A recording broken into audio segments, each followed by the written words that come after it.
क्या सरकार आपका गोल्ड आपसे छीनने वाली है या फिर आपको बेचने पे मजबूर करने वाली है? आइए देखते हैं। Hello everyone and welcome to my channel. मेरा नाम है वरुण कुमार और मैं हूं आप लोगों का इंडियन बुलियनर। तो काफी दिनों पहले मुझे काफी लोगों का मैसेज आया था इससे रिलेटेड। एक न्यूज आर्टिकल उन्होंने मुझे भेजा, तो मैं कंफ्यूज हो गया खुद। तो मैंने सोचा अगर मैं कंफ्यूज हो गया तो काफी सारे और लोग होंगे जो इस टाइम पे कंफ्यूज होंगे इससे रिलेटेड। तो मैंने सोचा वीडियो बना देता हूँ और आप लोगों का भी कंफ्यूजन जो है क्लियर कर देता हूँ। तो ये जो आर्टिकल है ये बिजनेस स्टैंडर्ड पे पब्लिश हुआ था 21 मई को, ज्यादा टाइम नहीं हुआ है। इसका टाइटल ये है कि क्यों सरकार उत्सुक है आपका गोल्ड खरीदने के लिए। यहाँ ये लिखा है कि वो ये प्लान कर रही है कि उसको गिरवी कर रहे, उस गोल्ड को जो आपसे लेगी उसको गिरवी करे। क्यों? ताकि वो करेंसी को प्रिंट कर सके। और सिर्फ आपका गोल्ड नहीं, वो अपना फॉरेक्स रिजर्व यानी कि जो बाकी करेंसीज उसके रिजर्व में होती है उसको भी गिरवी करे ताकि करेंसी प्रिंट कर सके। अगर आप लोगों को पता है तो जो हम करेंसी प्रिंट करते हैं वो हवा में प्रिंट नहीं होती है। ये नहीं है कि मैंने बोल दिया इतनी करेंसी प्रिंट कर दो तो अगले दिन आरबीआई आपके सामने सारे फ्रेश करेंसी के नोट्स ले आएगी। ऐसा नहीं होता है। तो आपको रिकवर भी करना है सिंस वो, वरना डेट बनता रहेगा। तो आपको कुछ गिरवी रखना पड़ेगा, जैसे कि आप सिक्योरिटी डिपॉजिट देते हो कि आपको ये सर्विस चाहिए, लेकिन वो कहेंगे प्लीज कोई डिपॉजिट करो तो आप सर्विस यूज कर सकते हो। और ये क्यों हो रहा है? तो आप लोगों को पता है कि अभी 20 लाख करोड़ का जो हमारा पैकेज था, स्टिमुलस पैकेज था, उसको भी आप कैसे रिकवर करोगे? इकोनॉमी को भी रिवाइव करना है। There is a lot of things जो अभी सरकार के दिमाग में चल रही हैं। तो बेसिकली ये सब को सरवाइव करने के लिए, सब चीजें ठीक करने के लिए ये स्कीम के बारे में बात हो रही है। और ये भी है, ये बोला गया है कि जो करेंसी प्रिंट करने से क्या होगा, जब आपके पास थोड़ा गोल्ड या फिर कोलैटरल के लिए कुछ होगा तो इससे ज्यादा प्रेशर नहीं पड़ेगा। ठीक है। उसके अलावा इन्होंने ये बोला है कि जो सोवरिन रेटिंग्स है वो भी कुछ उसमें प्रॉब्लम नहीं होगा अगर हम ये सिस्टम चलाते हैं। अब सोवरिन रेटिंग क्या होता है? तो सोवरिन क्रेडिट रेटिंग बेसिकली ये होता है कि अगर किसी कंट्री में इन्वेस्ट करना है या उनके डेट फंड्स जैसे कि कॉर्पोरेट बॉन्ड्स या गवर्नमेंट सिक्योरिटीज, तो देखना पड़ता है कि सरकार की रेटिंग कैसे है, कि अगर मैंने इन्वेस्ट कर दिया मुझे रिटर्न मिलेगा भी कि नहीं।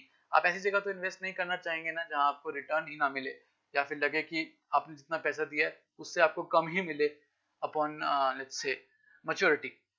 वैसे ही सोवरेन रेटिंग्स होती हैं, बताती हैं कि किसी कंट्री में इन्वेस्ट करना कैसा रहेगा, उनका सिचुएशन के बारे में भी पता चलती है और बाकी सारी चीजें। तो ये माना जा रहा है कि जब हमारा हमसे सरकार गोल्ड लेगी तो सोवरेन रेटिंग्स पे भी फर्क नहीं पड़ेगा। तो सोवरेन रेटिंग्स को मैंने चेक करने की कोशिश करी। अभी थोड़े टाइम पहले ही, मैं 21-22 को ही, एक आर्टिकल आया है जिसमें एक एजेंसी है, क्योंकि एजेंसीज बताती हैं क्रेडिट रेटिंग्स। डीबीआरएस ने बोला है कि इंडिया की रेटिंग जो है वो ट्रिपल बी पे होगी। अब ट्रिपल बी क्या है? तो मैं यहाँ पर गया तो देखा कि DBRS triple B rating, negative outlook यानी कि economy instead of rising, GDP instead of growing, वो सब नेगेटिव में जा रहा है। यानी कि it's not a good time to invest in India, या let's say in Indian assets या इन इंडियन डेट फंड्स। इसमें इन्वेस्ट करने का सही टाइम नहीं है। यहाँ पर भी मैं आपको दिखा देता हूँ कि आरबीआई के गवर्नर ने भी यही बोला है कि जो जीडीपी हमारी ग्रोथ है 2020-2021 के लिए वो नेगेटिव टेरिटरी में रहेगी, यानी कि नेगेटिव में रहेगी। और ये एक्सपेक्ट किया जाता है कि थर्ड क्वार्टर से हमें कुछ अच्छा दिखे, यानी कि जुलाई ऑनवर्ड शायद हमें कुछ ग्रोथ दिखे। एनीवेज वापस यहाँ पर आते हैं। यहाँ पर ये भी लिखा है कि जो सरकार है वो हमसे शायद गोल्ड ले सकती है बिना सोर्स पूछे, यानी कि कहाँ से लिया आपने, और जो ट्रांजैक्शन है वो किसी बैंकिंग सिस्टम के थ्रू होगा। ओके। तो जूलर्स ये कहते हैं, जिन्होंने अपने दुकानें भी थोड़े टाइम पहले ही खोली हैं, जिनको अभी अलाउ किया जिस एरिया में, कि बहुत सारे जो कस्टमर्स हैं जो उनके पास जा रहे हैं गोल्ड बेचने के लिए, क्योंकि प्राइस ऊपर हो चुका है और उनके पास पैसे नहीं है।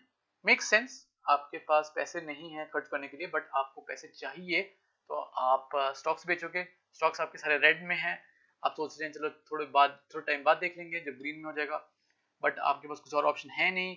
आपके पास ईएमआईज हैं सिर पे, और नेक्स्ट क्या करोगे? गोल्ड आ गया आपका काम, सेफ हेवन आ गया ना काम। तो यहाँ पर आप अपना सेफ हेवन को चलाओगे और आप बेचने जाओगे। लेकिन इसमें भी प्रॉब्लम है। क्यों? क्योंकि एक चीज वर्ड आती है लिक्विडिटी क्रंच, यानी कि जब कैश की डिमांड ज्यादा है लेकिन कैश ही कम है। अब आप ज्वेलर्स के पास जाओगे, लेकिन ज्वेलर के पास भी तो कहीं से पैसे होने चाहिए। ठीक है, अब लोग समझते हैं कि ज्वेलर बहुत अमीर होता है, लेकिन अब एक ही दुकान में 1000 लोग अपना गोल्ड बेचेंगे तो वो पैसा कहाँ से लाएगा? तो ये लिक्विडिटी क्रंच में प्रॉब्लम होती है।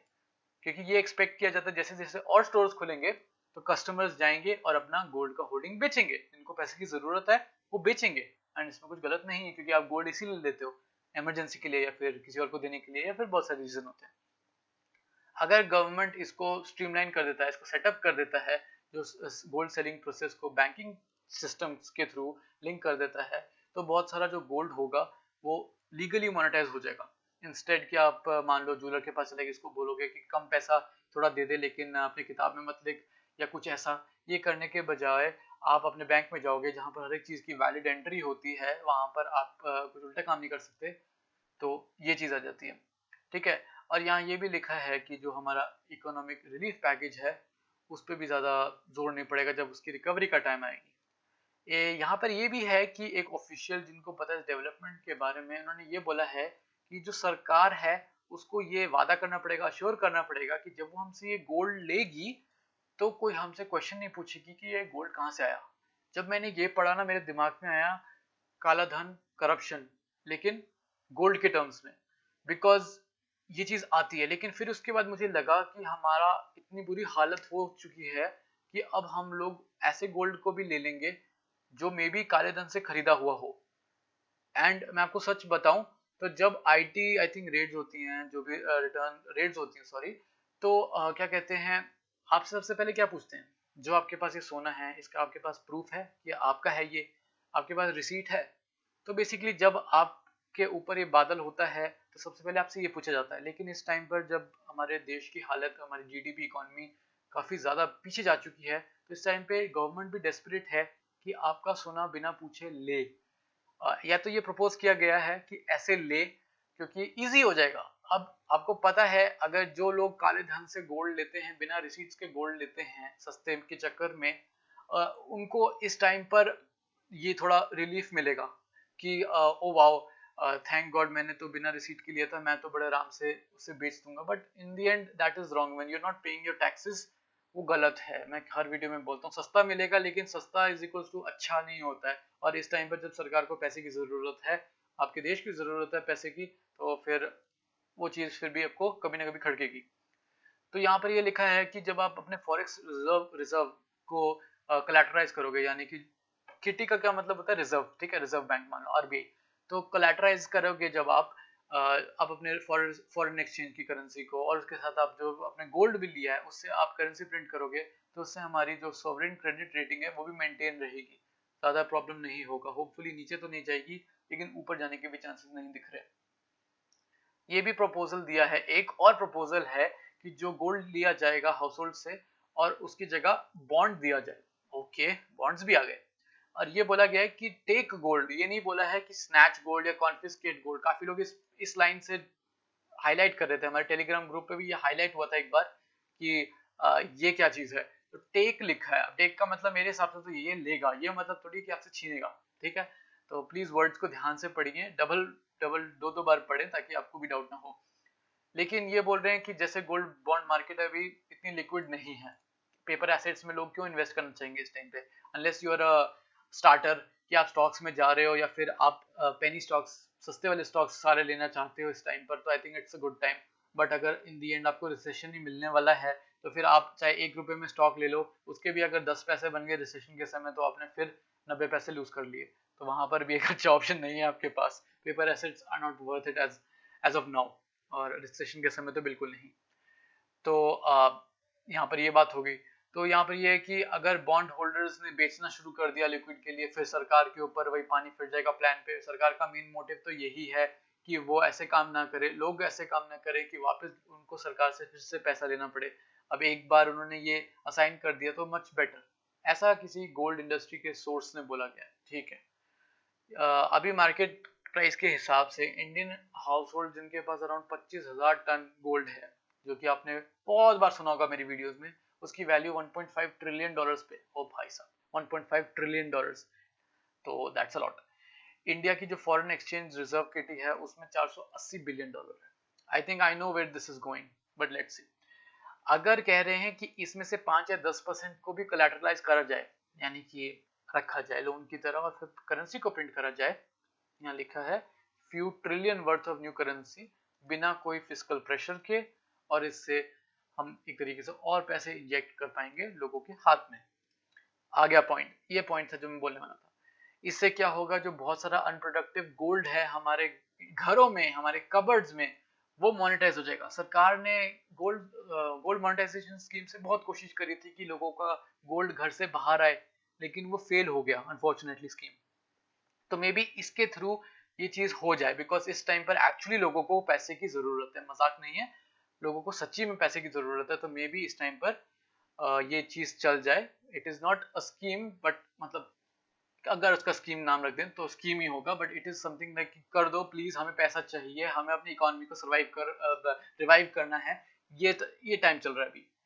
सोर्सेज ने ये कहा है कि अगर रिस्पॉन्स अच्छा रहा इस गोल्ड स्कीम पर, तो क्या करेंगे वो, जो गोल्ड इनको मिलेगा सरकार को, और जिनको इन्होंने कोलैटरलाइज नहीं करा होगा, यानी कि लोन गिरवी रख के पैसे में कन्वर्ट नहीं करा होगा, करेंसी प्रिंट नहीं करी होगी उनके अगेंस्ट, उनको वो लीज कर सकती है जूलर्स को। जिससे क्या होगा, फ्रेश गोल्ड को इंपोर्ट करने की जरूरत नहीं पड़ेगी। तो यहाँ से एक तीर से दो निशाने होंगे। उन्होंने जो गोल्ड मोनेटाइजेशन स्कीम का काम था कि गोल्ड अंदर देश में घुमाते हैं, ज्वेलर्स को लीज कर देंगे, वही चीज ये स्कीम भी करेगी, क्योंकि जो गोल्ड कोलैटरलाइज नहीं हुआ जाएगा उसकी जगह उस गोल्ड को रखेंगे और ज्वेलर को लीज करवा देंगे, और उससे इंपोर्ट भी कम होंगे। तो इंपोर्ट भी कम हो गए, जो घर में अनप्रोडक्टिव गोल्ड कहते हैं कबर्ड्स में, वो भी प्रोडक्टिव हो गया, हम भी खुश, पैसे मिल गए, सरकार भी खुश। तो ये था ये आर्टिकल जो मैंने कवर कर दिया आपके लिए। तो देखो, बात ये है कि अभी इस टाइम पर it's up to you what you want to do. मतलब आपको अगर कोई फोर्स नहीं करता आपको अपना गोल्ड बेचने के लिए, तो देयर इज नो प्रॉब्लम। लेकिन अगर आपने बहुत टाइम से गोल्ड लिया हुआ है और आप सोच रहे थे वैसे भी बेचने का, बट लॉकडाउन हो गया, तो it's not a bad time to sell. 46-47,000 rupees पर 10 ग्राम्स का प्राइस अभी वैसे मैं बता रहा हूँ इज वेरी नाइस। तो if you want to help out your country, your government, our government, then you can do so. बहुत अच्छी बात है, अगर आप करना चाहते हो आपकी मर्जी है, लेकिन अगर आप नहीं करना चाहते हो then it's up to you, there is no problem in that. But ये स्टेटस मैंने आपको बताना था। It's not even sure, I am not even sure कि ये जो बताया गया है इस आर्टिकल में ये सच भी है और ये होगा भी कि नहीं। समटाइम्स रूमर्स होता है और इन दी एंड वो डिसॉल्व हो जाता है, पता नहीं चलता है।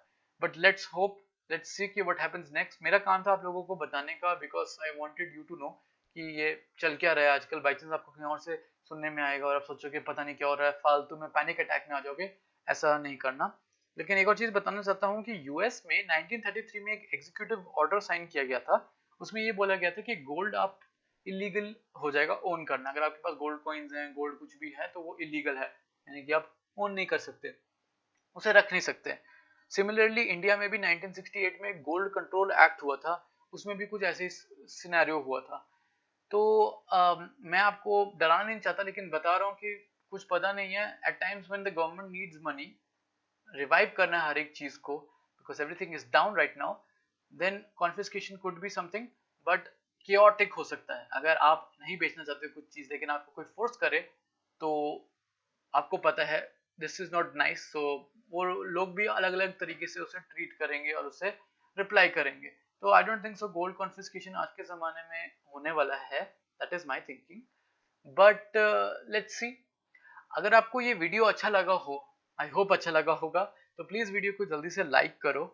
लाइक करने के साथ साथ प्लीज कमेंट करो। मैं जानना चाहता हूँ कि आपका क्या थॉट प्रोसेस है, आपका क्या व्यू है इससे रिलेटेड, कि ये जो आर्टिकल अगर ये सच हुआ तो क्या आप अपना गोल्ड बेचोगे? क्या आप लॉकडाउन से पहले सोच रहे थे कि अपना गोल्ड बेचो, लेकिन आप नहीं बेच पाए, लेकिन अब आपको सरकार भी बोल रही है कि आओ बेचो? तो क्या आप करने वाले हैं, ऐसा सोचने वाले हैं? तो please let me know in the comment section. Don't worry, मैं आपका गोल्ड आपसे नहीं लूंगा, मैं सिर्फ जानना चाहता हूँ कि आपका क्या थॉट है इसमें। इसके साथ साथ प्लीज इस वीडियो को शेयर करें। आप तो जान लिए कि क्या होने वाला है, लेकिन अगर आपका कोई जान पहचान है जो इस चीज में उलझा हुआ है, तो मे बी उसको भी एक विजन मिल जाएगा कि एक्चुअली हो क्या रहा है। सबसे इंपॉर्टेंट बात है, प्लीज मेरे चैनल को सब्सक्राइब करो। सब्सक्राइब करने के साथ जो राइट में बेल आइकन है उसको क्लिक करोगे तो आपको नोटिफिकेशन मिलेगा जब भी मैं कोई वीडियो डालूंगा। तो please like, comment, share, subscribe और बेल आइकन को क्लिक करें नोटिफिकेशंस के लिए। Thanks for watching.